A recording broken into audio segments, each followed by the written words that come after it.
더불어민주당 세종특별자치시당 제8회 전국 동시지방선거 세종시장 이춘희 후보와 세종시의회 18개 지역구 후보자 그리고 더불어민주당 비례대표 1번과 2번 후보가 함께하는 공동기자회견을 시작하겠습니다. 작년 10월 선출직 공직자 평가를 시작으로 엄격한 공천심사와 세종 시민들과 당원들께서 직접 선택하는 공정한 과정을 거쳐 선출되었습니다.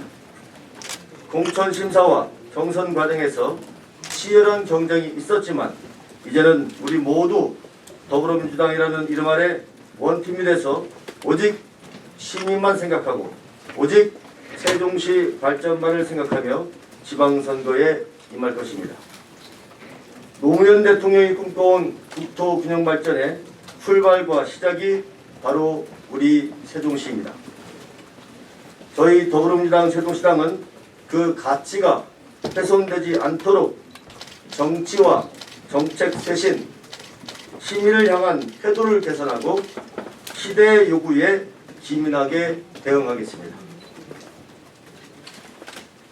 지역균형 발전과 행정 수도를 완성하고 더 품격 있는 세종시를 만들겠습니다. 이번에 공천하는 과정에서 정말 민주적인 절차, 투명성, 다양한 형태에서 시민들의 요구를 많이 반영하려고 노력했습니다. 승리를 이끌어가서 노무현이 만든 도시, 민주당이 만든 도시를 완성을 시키도록 하겠습니다. 행복 1번지 제대로 만들겠습니다. 감사합니다. 공천관리위원회는 사경과 사감을 배제하고자 각 후보자들의 인적사항을 파악하기 이전에 심사의 기준, 그리고 방법, 특히 컷오프의 기준 및 추 후보자들의 점수를 책정할 때 고려해야 할 요소와 부분 등을 먼저 정하였습니다. 이후 서류 심사를 통해 각 후보자들이 제출한 자기소개서, 의정활동 계획서, 주요 지지 기반에 대한 설명서, 그리고 부동산 투기와 범죄 경력과 관련된 자료 등을 검토하여 면접을 각 위원님들과 함께 준비하였습니다. 면접 과정에서는 서류 심사를 통해 파악한 각 후보자의 컷오프 요소에 대한 소명을 듣고 이후 당에 대한 정체성, 각 지역구와 그리고 전체 세종시의 현안, 그리고 그 현안에 대한 각 후보들의 철학과 문제 해결 능력 등을 평가하였습니다. 그리고 당선 가능성과 관련된 질의 등을 통해 중점적으로 후보자들의 당선 가능성과 그리고 그 당에 대한 정체성, 소견 등을 평가하기도 하였습니다. 먼저 세종시장 후보의 현직 시장이신 이춘희 후보님,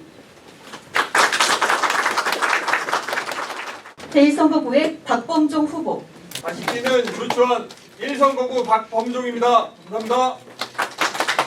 제2선거구의 윤성규 후보, 안녕하십니까. 제2선거구에 나오게 된 윤성규입니다. 잘 부탁드리겠습니다. 제3선거구의 김영국 후보, 인사드리겠습니다. 제3선거구 김현복입니다. 제4선거구의 박성수 후보, 네, 반갑습니다.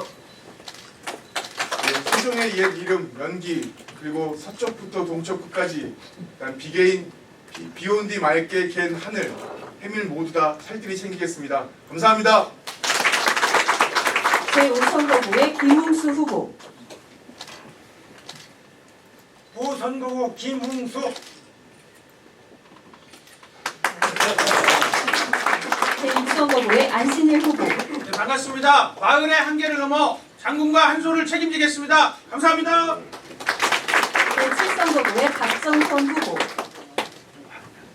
더 큰 도당, 더 행복한 도당 정선된 후보 박정선입니다. 최선을 다해서 뛰겠습니다.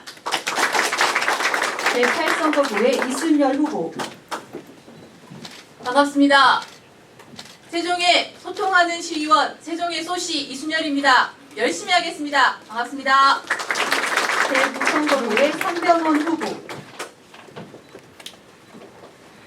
정치 1번지 아름동 제9선거구 성병원입니다. 감사합니다. 제10선거구의 임채성 후보, 네, 청년 일꾼에서 유능한 일꾼으로 임채성입니다. 열심히 하겠습니다.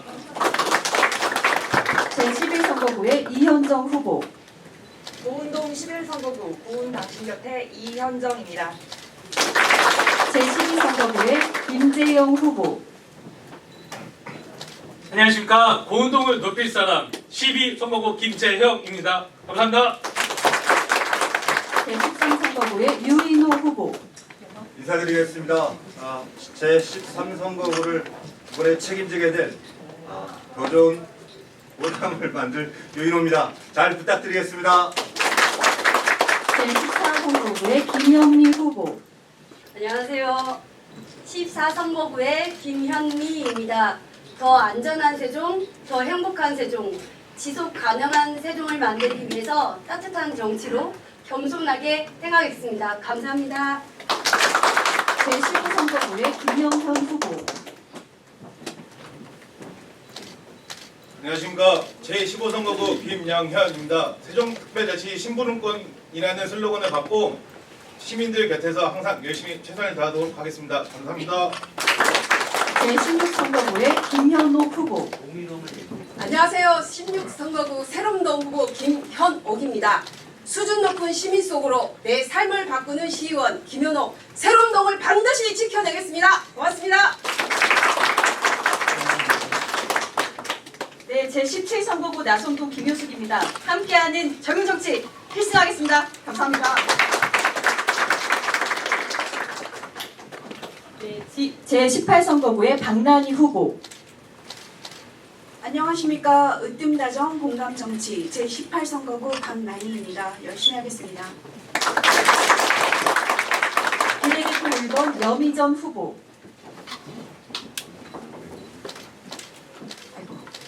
안녕하십니까. 세종시 지역화폐 여미전 카드처럼 세종 시민에게 도움되는 여미전이 되겠습니다. 열심히 하겠습니다. 비례대표 2번 정연희 후보.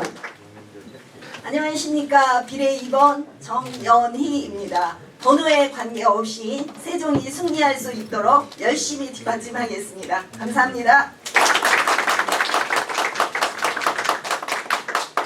여기 계신 다른 후보님들과 같이 저 또한 쉽지 않은 공천과 경선 과정을 거치고 이 자리에 섰습니다. 우리 당원 모두와 시민들의 엄중한 선택을 받았습니다. 그 선택은 더불어민주당을 이번 지방선거에서 반드시 승리시켜달라는 무거운 명령으로 받아들입니다. 우리 더불어민주당은 세종시의 역사와 그 궤를 함께합니다. 고 노무현 대통령께서 신행정 수도를 공약하신 지 20년이 되었습니다. 2012년 제가 처음으로 세종시장 후보로 나섰을 때 제가 국회 분원 대통령 제2지무실을 설치하겠다는 담대한 제안을 공약으로 내걸었습니다. 세종시 출범에서 행정수도 모습까지 그 흐름 속에는 세종 시민의 염원과 우리 더불어민주당의 끊임없는 노력이 있었습니다. 그 결과 지난해 9월 국회법 개정안의 국회 통과로 국회 세종의사당이 현실화되었고 이제 대통령 집무실 또한 가시화되고 있습니다. 명실상부한 행정수도로 나아가고 있는 중요한 시점에 놓여 있습니다. 그러나 돌이켜보면 우리 세종시는 결코 순탄하게 성장 발전되어 온 도시만은 아닙니다. 2004년에 있었던 유엔 결정 그리고 2009년도의 이명박 정부의 수정안 논란과 같은 여러 차례의 위기가 있었습니다. 이러한 위기가 어떤 세력 때문이었는지 시민 여러분들께서는 똑똑히 기억하고 계실 것입니다. 행정수도 완성으로 가야 되는 이 중요한 시점에 이 세종시를 행정수도를 부정하던 세력에게 다시 넘겨준다면 국가균형발전과 행정수도 완성이라는 시대적 과제는 또다시 어떤 장벽을 만날지 모릅니다. 우리 더불어민주당은 세종시를 시작한 책임이 있는 정당입니다. 그 책임과 사명감으로 반드시 마무리까지 완수해야 될 것입니다. 그리고 올해는 세종시가 출범한 지 10년이 되는 해입니다. 지난 10년 동안 우리 세종시는 38만의 중견도시로 성장했고 우리가 꿈꿔왔던 행정수도 세종은 이제 실질적인 행정수도를 넘어서 이제 명실상부한 행정수도로 나아가기 위해서 노력하고 있습니다. 지난 임기 동안 저는 우리 시민들을 우리 세종시의 참 주인으로 모시고 시민주권 특별자치시를 만들기 위해서 노력해왔습니다. 이제 대한민국에서 주민자치를 가장 잘하는 도시가 되었습니다. 정부 합동평가에서 6년 연속 우수평가를 받았고 주민행복지수와 아동의 삶의 질도 전국에서 가장 높다는 평가를 받고 있습니다. 지난 성과에 의해서 이제 모든 분야에 걸쳐서 우리 시민들이 대한민국에서 가장 행복한 도시, 행복을 가장 크게 누릴 수 있는 도시로 만들어 가야 합니다. 저와 함께 자리해 주신 시의원 후보 여러분들이 모두 힘을 합쳐서 더불어민주당의 이름으로 연대하고 지방선거에 승리해서 대한민국에서 가장 행복한 도시, 대한민국 행복 1분지를 함께 만들어 나갈 것입니다. 저는 남은 선거 동안 그동안의 저를 내려놓고 세종시장에 처음 도전했던 그때의 마음가짐으로 새롭게 시작하겠습니다. 2022년 올해는 세종시 출범 10주년이 되는 해입니다. 세종시의 발전 방향이 획기적으로 달라질 것입니다. 지난 8년간의 발전 방향이 세종시의 하드웨어 구축이었다면 이춘희 후보가 이끄는 향후 4년의 세종은 하드웨어와 소프트웨어를 함께 추진하는 시간이 될 것입니다. 세종시만의 향기를 지닌 문화를 만들어내고 세종시다운 정체성을 가진 도시로 만들어갈 것입니다. 더불어민주당이 추구하는 사람 중심의 가치, 함께 상생하는 공존의 철학을 세종 시민들과 함께 구현해 갈 것입니다. 세종 시민 여러분, 더불어민주당 당원 여러분, 저희 더불어민주당 세종시의원 후보들은 실력으로 무장하고 뜨거운 가슴으로 시민 속으로 뛰어들 것입니다. 기쁨도 슬픔도 오롯이 여러분과 함께 할 것입니다. 더불어민주당 후보들에게 힘을 모아주시고 힘찬 응원을 부탁드리겠습니다. KTX 세종역을 그동안에 추진하지 못했던 것은 경제성이 부족하기 때문에 정부 동의를 받지 못했습니다. 그런데 국회 세종의사당이 결정이 돼서 지금 설계 단계에 있게 되어서 여건이 변화가 되고, 또 하나는 충청권 광역철도, 대전, 세종, 청주를 잇는 충청권 광역철도가 추진되었기 때문에 충청권 광역철도의 금남역과 또 KTX 세종역을 연계해서 설계를 한다면은 추가적인 비용이 그렇게 많이 들어가지 않기 때문에 편익은 많이 올라갔고 비용은 많이 줄어들어서 이제는 경제성은 큰 문제가 되지 않으리라고 생각합니다. 그리고 충청권 광역철도를 건설할 때 이게 설계를 해야 제때 추진될 수가 있지, 나중에 설계가 끝난 후에 또다시 추가로 KTX 세종역을 추진하게 된다면은 가외의 비용이 발생하기 때문에 이번에 충청권 광역철도 설계 과정에서 금남역과 광역철도 금남역과 KTX 세종역을 연계해서 설계에 반영하도록 정부와 적극 협력하도록 하겠습니다.